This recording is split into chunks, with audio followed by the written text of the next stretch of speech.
Hi, my name is Carrie Matthews. I'm a certified nutrition consultant with over a decade of experience in working with clients and their special dietary needs, as well as teaching classes. Now, I personally advocate a whole foods, plant-based lifestyle in my own practice, and today I want to talk about the basics of plant-based or vegan nutrition from a few different perspectives. As a bit of background, I have been a vegetarian all my life. And most of those years, I also have been a vegan. That wasn't very popular in the 80s and 90s, I can tell you that much for sure. I remember often people would say, "What do you eat? Aren't you starving?" Man, if I was a vegetarian, I would get so tired of salads. I even was told several times, "Wow, you're a vegetarian? You actually look healthy."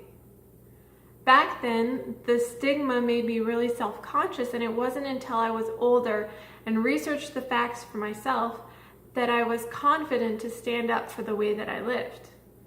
Now, nowadays, I wouldn't go back and change a thing, and I'm really, really thankful that my parents had the wherewithal to teach me this lifestyle. But even today, I get a lot of questions about vegetarianism and veganism.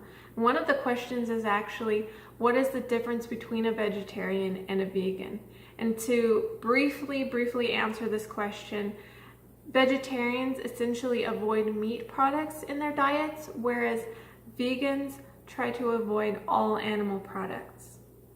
There are also different levels of veganism, so to speak. This is where the phrase plant-based comes in. Now, plant-based more refers to the diet that is consumed, whereas veganism entails the entire lifestyle, from honey to wool to leather. Veganism is usually practiced for three main reasons. First of all, there's the health aspect.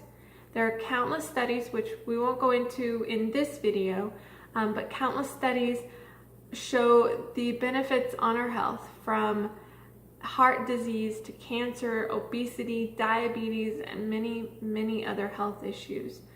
And surprisingly, most of the world's population is actually lactose intolerant. Now you can see this on the diagram here on this image.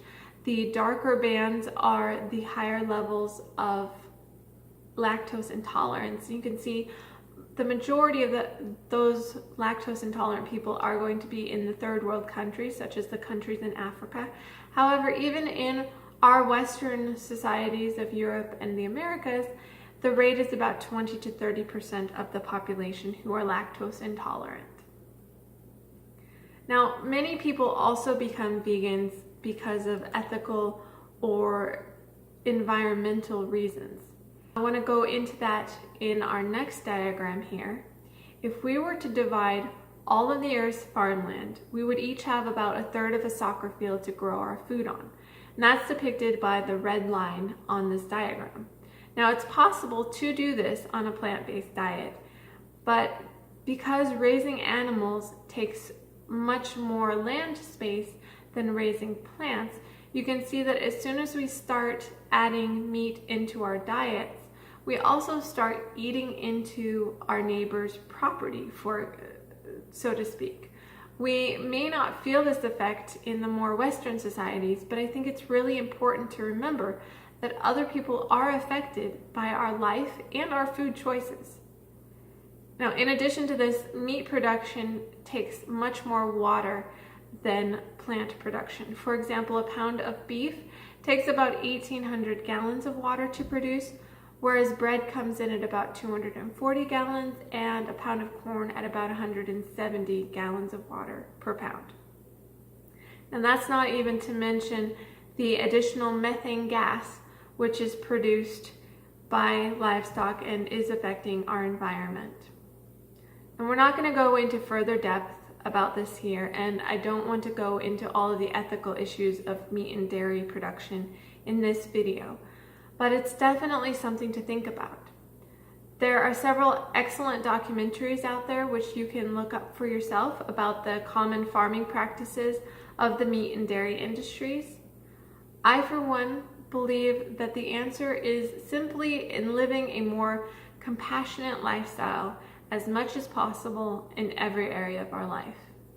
Now, I completely admit that veganism and being having a plant-based lifestyle is not the only answer, but what we eat definitely is a big piece of the puzzle. And I think it's one that's actually very important and fun to learn about and to work with. I thoroughly enjoy coming up with new recipes and trying new foods. It's always new and interesting. You know, being a vegetarian and a vegan and growing up as one, I often felt like an outsider. I actually felt shy and ashamed sometimes about the way that I lived. But back then I didn't realize that I was actually in really good company. People like Albert Einstein, Leonardo da Vinci, Pythagoras, Buddha, Gandhi, a lot of the ancient gladiators were all vegetarians and vegans, even people like Paul McCartney and Leonardo DiCaprio.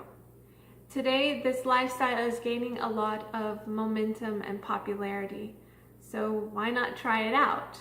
For our planet's sake, for our society's sake, for our own well-being, it's worth a try. So I hope you enjoyed this video. I hope, even though it was short, that it was informative.